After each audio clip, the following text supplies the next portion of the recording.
Hello and welcome back to my channel. My name is Tara and I'm a Catholic revert. And today I'm going to share with you the story of how I came back to the Catholic Church after being away for more than 15 years. I'll start off by giving you a little background. So I was raised Catholic.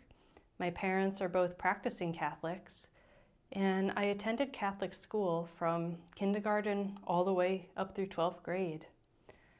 And even though I was surrounded by it, for some reason as a kid, it didn't really resonate with me. If anything, it just raised all these questions in my mind, and sometimes I would ask questions and just was not satisfied with the answers that I was given. And so I was pretty disconnected from Catholicism, but at the same time, I had this really strong interest in other faiths. And so when I went away to college, I started exploring other religions. And very quickly, I fell in love with Judaism. I became involved with a Jewish student group on campus, and I just completely fell in love with Jewish rituals and traditions. And I also felt this really powerful connection to the story of the Jewish people. Very soon, I just wanted to be part of the Jewish people.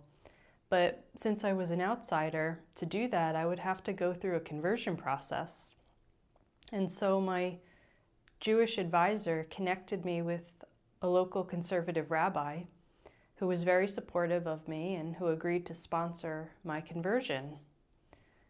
And I studied with him for over a year and became an active member of his congregation. And in my senior year, after about a year of study, I formally went through a conversion process, which involved various steps, but one was I pledged my allegiance to the Jewish people. I committed to living a Jewish life. I stated my case before a court of 3 rabbis, known as a Beit Din. And finally, I immersed in the ritual bath known as the mikveh. And so my conversion was complete, and I was so happy on that day. And I just felt like I was such a part of the congregation, and I felt so welcomed, and I was so happy with my decision. But unfortunately, though, I graduated from college, and I was unable to find a job in the area. So I had to move back to my family, and I was no longer able to be part of this congregation, the congregation that I loved. So I wasn't worried really, because I felt it would be very easy to just find another congregation near my parents, and I would make these amazing connections with people my own age. I'd eventually meet a nice Jewish guy, marry into a Jewish family.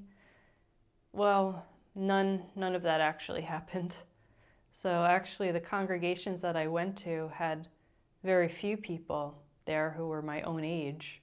And so I really didn't meet anyone my age.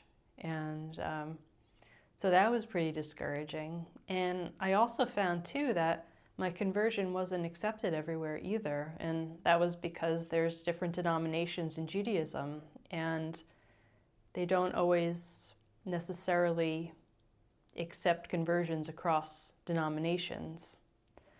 So that was incredibly discouraging and sad for me, and led to a lot of awkward situations and led to me feeling like an imposter. And so that was very hard to deal with. And then after a while, I just got so discouraged, I just stopped going to services and just totally gave up on my practice altogether. And on top of that, I was going through some difficult times emotionally, and I developed a lot of these self-defeating beliefs. And one of the beliefs was that I was really flawed and that I would never find anybody who loved me for who I was, and that I thought I would be alone for the rest of my life. And being in that kind of mindset, I guess it's not so surprising that I entered into a relationship with the very first guy who showed interest in me, even though there were a lot of red flags. And one red flag, probably the biggest one, was that he identified as a militant atheist. And he had absolute contempt for people of faith and religion. And so, as a result of that, I knew that to be accepted, I couldn't share that side of myself. So I completely hid and suppressed the spiritual side of myself. And at the same time, even though obviously that was a very bad sign, I lied to myself and told myself, everything's fine, the relationship's great. And that was what I told everybody. I tried to tell people that everything was great with my relationship. But all of this pretending and all of this suppressing of myself and this conflict, it really took a toll on me. And eventually it all erupted in the form of a panic attack. And first it was one, but then I kept having more and more panic attacks, and I started avoiding all kinds of different situations, and resulted in becoming very limited and developed signs of agoraphobia, which really limited what I could do and my independence.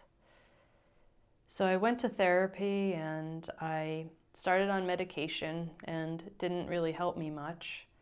But eventually I connected with a therapist who eventually was able to help me realize that the relationship that I was in was really unhealthy, and that really was hurting me, and on top of that, it was going nowhere. So finally, after being in this relationship for almost 8 years, I finally found the strength and the courage within me to break things off and to leave. And the sense of relief and freedom was incredible. And I felt sure that my anxiety would get better too, but unfortunately that didn't work out that way. In fact, at that stage, my anxiety was so deeply entrenched that it wasn't going to let me go so easily. And so months passed and my anxiety didn't get better. If anything, I developed more limitations and became very sad about this. And then finally, one winter night, I was just filled with this incredible, crushing sense of sadness where I just felt I was so limited, I would never get better, I would never find anyone who loved me with all these limitations that I had. And this one night, I was in my room, and these thoughts, all these self-defeating thoughts just were running through my mind and over again, and I just couldn't seem to stop them. And desperately wanting it to stop, I found myself calling out to God, saying, God, I need you to help me. I can't stop these thoughts. I need you to help me. I just can't get through this alone. I need you to help me. And what was so remarkable was that all of a sudden, these crazy rushing thoughts, suddenly everything stopped. And there was this perfect stillness, like this perfectly still, quiet space within me. And then I started to feel this incredible sense of warmth and of love and of comfort filling that space within my soul. And at that moment, I felt that God truly loved me, that He loved me so profoundly that I couldn't even fathom it, and that He was there for me and would always be there for me. And that night was a really powerful turning point for me. I no longer had those self-defeating thoughts. And I also started to dive back into the faith that I'd left. So I started to read about Catholicism and different saints and the story of Our Lady. And I started to feel a bit of a pull back. And then on top of that, just about 3 months after that night, I met an incredibly loving and wonderful and kind man who just loved me exactly as I was, and who was also on a journey to the Catholic Church. And so I started to feel this pull back, but at the same time I hesitated, and it was because I had this fear that if I returned to Catholicism, I would be betraying Judaism and the Jewish people, and I just felt so incredibly guilty about this. So I hesitated for many months. I started to change my way of thinking, though, after I read about different Catholics who were converts from Judaism. I read about Saint Teresa Benedicta of the Cross, whose birth name was Edith Stein.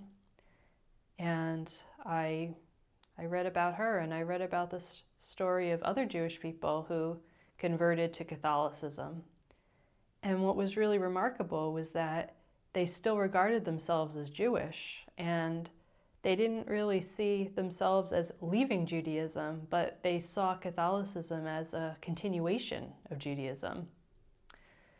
And after reading these accounts, I developed a peace of mind that I wouldn't be leaving Judaism, really, that I could still engage in the Jewish practices that I loved, and most importantly, my love for and loyalty to the Jewish people would be unwavering and be as strong as ever. So finally, coming to that realization, I finally mustered up the courage to go back into a church for the first time in years. And so I went to the local church. I sat down in the pew, and as I sat there, I just found myself praying to God and asking Him, "Is this where you want me, Lord?"